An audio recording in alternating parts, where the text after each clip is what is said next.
Headlines प्रायोजक राम बंधू लोणचं मसाला, बेस्ट निवडा राम बंधू निवडा.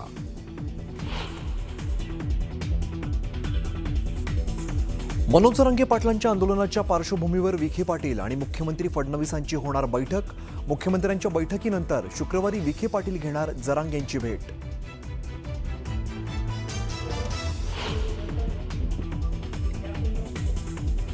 कठोर आमरण उपोषण करायचे. रखरखत्या उन्हात मी हे उपोषण बास टाकून करणार आहे. मराठा आरक्षणासाठी जरांगेंचा एल्गार. 30 मे पासून कठोर उपोषण करण्याचा जरांगेंचा निर्धार.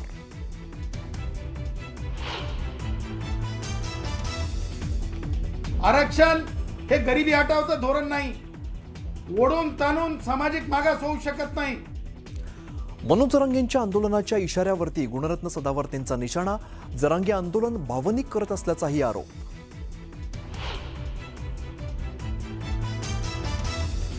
मुख्यमंत्री फडणवीस आणि केंद्रीय गृहमंत्री शहांमध्ये 35 मिनिटं चर्चा.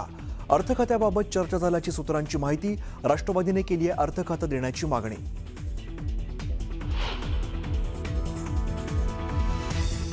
आनंद परांजपे साहेब कोण बोलला? राष्ट्रवादी अरे राष्ट्रवादीमध्ये नाही ते, आता शिवसेनेमध्ये.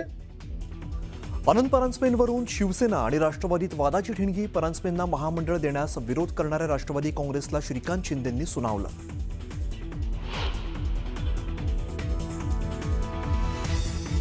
भाजपाचे खासदार हेमंत सावरा आणि आमदार राजन नाईकांनी घेतली बहुजन विकास आघाडीच्या राजीव पाटलांची भेट. विधान परिषद निवडणुकीत शिंदेंच्या शिवसेनेला धक्का देण्याची खेळी असल्याची चर्चा.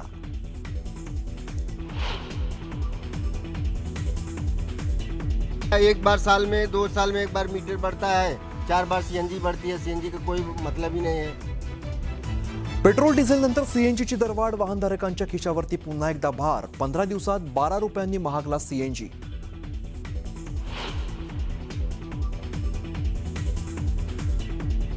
नीट पेपर फुटी रोखण्यासाठी हवाई दलाची मदत घेण्याचा केंद्र सरकारचा विचार. राजनाथ सिंह आणि शिक्षण मंत्र्यांच्या बैठकीत महत्त्वाची चर्चा.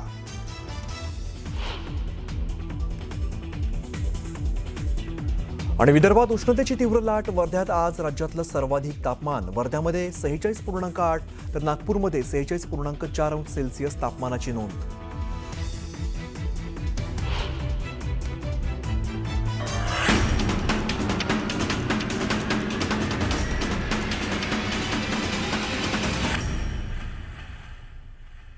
एका महत्त्वाच्या बातमीने आपण या बुलेटिनची सुरुवात करतोय. राष्ट्रवादी काँग्रेसला रामराम करत शिवसेनेचा झेंडा हाती घेतलेल्या आनंद परांजपेंवरून महायुतीतील मित्रपक्ष असलेल्या शिवसेना आणि राष्ट्रवादी काँग्रेसमध्ये वादाची ठिणगी पडण्याची शक्यता आहे. आनंद परांजपेंनी शिवसेनेत प्रवेश करताच त्यांना महामंडळावरती नियुक्तीचं आश्वासन शिवसेनेनं दिल्याचं कळतंय. मात्र आनंद परांजपेंना महामंडळ देण्याला ते काही दिवसांपूर्वी ज्या पक्षात होते त्या राष्ट्रवादी काँग्रेसने प्रखर विरोध केलाय. आनंद परांजपेंची नियुक्ती थांबवा अशा आशयाचं पत्र राष्ट्रवादी काँग्रेसने मुख्यमंत्री फडणवीस आणि उपमुख्यमंत्री एकनाथ शिंदे यांना पाठवलं आहे. आता या पत्रावरती मुख्यमंत्री आणि उपमुख्यमंत्री नेमका काय निर्णय घेणार याची उत्सुकता आहे. दरम्यान परांजपे राष्ट्रवादीत नव्हे तर शिवसेनेत असल्याचं वक्तव्य करत खासदार श्रीकांत शिंदेंनी परांजपेंच्या पाठीशी राहणार असल्याचे एक प्रकारे संकेत दिले. राष्ट्रवादीचे विरोध होतोय, त्यांना तो महामंडळ दिलं जातं ते देऊ नका असं पत्र कोणाला?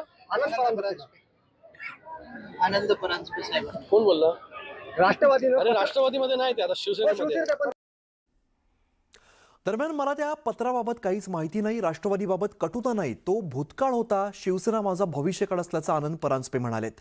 मला कुठल्याही पदाची अभिलाषा मोह नाही असंही त्यांनी स्पष्ट केलं आहे. त्यामुळे राष्ट्रवादीने कुठलं पत्र दिलं याची मला माहिती नाही, पण राष्ट्रवादीबाबत कुठलीही मनामध्ये कटुता नाही. तो भूतकाळ होता, भविष्य माझं शिवसेनेत आहे आणि 2 पिढ्यांचं शिवसैनिक असल्यामुळे घरवापसी झालेली आहे. मी आता शिवसेनेमध्ये जी काही जबाबदारी संघटनेची आदरणीय एकनाथरावजी शिंदेसाहेब देतील ते मी पुढच्या कार्यकालामध्ये करणार. कुठल्याही पदाची कुठलीही अभिलाषा नाही, कुठलाही मोह नाही. आणि आता घेऊया बातम्यांचा वेगवान आढावा. महायुती विधान परिषदेच्या सर्व जागांवरती निवडणूक लढवणार आणि सगळ्या 17 जागा जिंकणार असं वक्तव्य एकनाथ शिंदेंनी केलंय. मग या 17 जागा लढणार आणि एकही जागा जिंकणार नाही असं एकनाथ शिंदे म्हणाले. दरम्यान राज्यातील विविध प्रलंबित प्रश्नांवरती चर्चा करण्यासाठी दिल्लीत आहोत असं त्यांनी स्पष्ट केलंय. विधान परिषद निवडणुकीच्या पार्श्वभूमीवर पालघर जिल्ह्यामध्ये राजकीय हालचालींना वेग आलाय. भाजप आमदार राजन नाईक आणि खासदार हेमंत सावरा यांनी बहुजन विकास आघाडीचे नेते राजीव पाटील यांची भेट घेतल्यामुळे राजकीय वर्तुळात चर्चांना उधाण आलंय. दरम्यान या भेटीमध्ये कोणतीही राजकीय चर्चा झाली नसल्याचं राजीव पाटील यांनी सांगितलंय. बदलापूर मुरबाड विधानसभा मतदारसंघाचे आमदार किसन कथोरे यांचा मोबाईल क्रमांक हॅक करण्यात आलाय. हॅकर्स या मोबाईल नंबरच्या माध्यमातून त्यांचे समर्थक आणि कार्यकर्त्यांकडे लाखो रुपयांची मागणी करतायत आणि या संदर्भात असंख्य समर्थकांचे आमदार कथोरे यांना फोन आल्यानंतर हा प्रकार समोर आलाय. भाजप नगरसेविका प्रीती साटम यांना धमकीचे फोन आलेत. या प्रकरणी अज्ञात व्यक्तीविरोधात तिंडोशी पोलिसात गुन्हा दाखल करण्यात आलाय. साटम यांनी त्यांच्या वॉर्डाच्या सोसायटीमध्ये बांधलेल्या बकरी कुर्बानीला विरोध केला होता. खासदार श्रीकांत शिंदे यांच्या ताफ्यातील 4 गाड्यांचा अपघात झाला. नांदेड शहरातील साठे चौक परिसरात ही घटना घडली. या 4 गाड्या एकमेकांवरती आदळल्या. सकाळी नांदेडहून खासदार श्रीकांत शिंदे यांचा ताफा नायगावकडे निघाला. शिवसंवाद दौऱ्यानिमित्ताने नायगाव या ठिकाणी खासदार शिंदे हे पक्षाच्या आढावा बैठकीत निघालेले होते. मनसे नेते दिलीप धोत्रे यांच्या अपघातानंतर राज्याचे उद्योगमंत्री उदय सामंत यांनी पंढरपुरात जाऊन त्यांच्या प्रकृतीची विचारपूस केली. सामंत आणि धोत्रे यांच्या भेटीमुळे राजकीय वर्तुळात चर्चांना उधाण आलं. शिवसेना आणि मनसेतील व्यक्तिगत संबंध पुन्हा चर्चेत आले.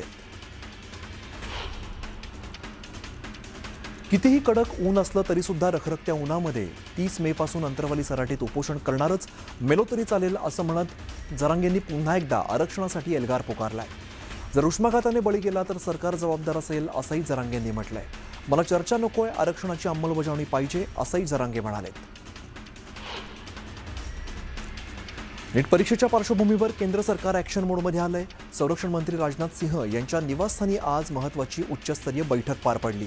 बैठकीत नीट परीक्षेशी संबंधित पेपर लीक, विद्यार्थ्यांच्या तक्रारी, संभाव्य गैरप्रकार आणि त्यावरील उपाययोजनांवरती सविस्तर चर्चा करण्यात आली.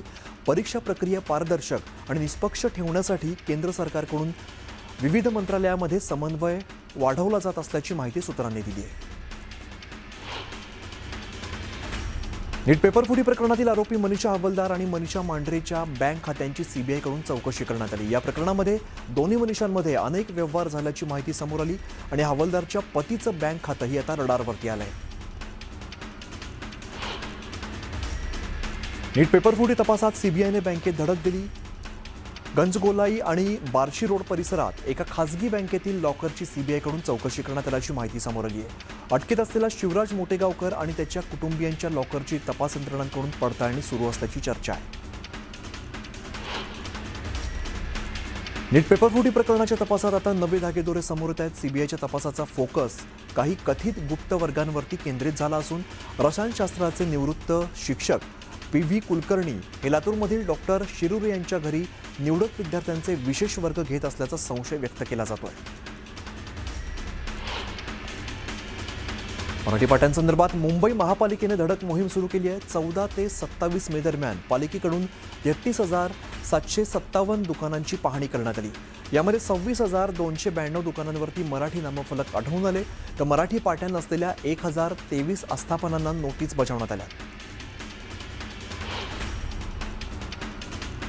वर्धा जिल्ह्यातील सेलू, घोराड, सोनेगाव परिसरात जोरदार पाऊस झाला. काही ठिकाणी घरांचे तसेच गोठ्यांचे पत्रे उडाले. जोरदार वाऱ्यामुळे केळी पिकांचंही नुकसान झाल्याची माहिती समोर आली आहे. काही ठिकाणी झाडांची पडझड तर विद्युत तारा तुटल्यामुळे विद्युत पुरवठा खंडित झाला.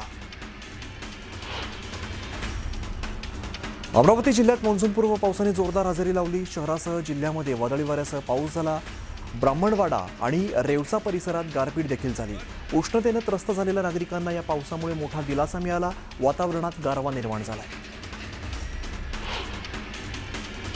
पिंपरी चिंचवडच्या भोसरी या ठिकाणी उड्डाणपुलाच्या रेलिंगचं प्लास्टर आणि कॉन्क्रीटचे तुकडे थेट रस्त्यावरती कोसळत असल्यामुळे वाहन चालक आणि पादचाऱ्यांच्या सुरक्षेचा प्रश्न निर्माण झालाय. नागरिकांनी तातडीने पुलाची तपासणी करून धोकादायक भागाची दुरुस्ती करण्याची मागणी प्रशासनाकडे करण्यात आली आहे.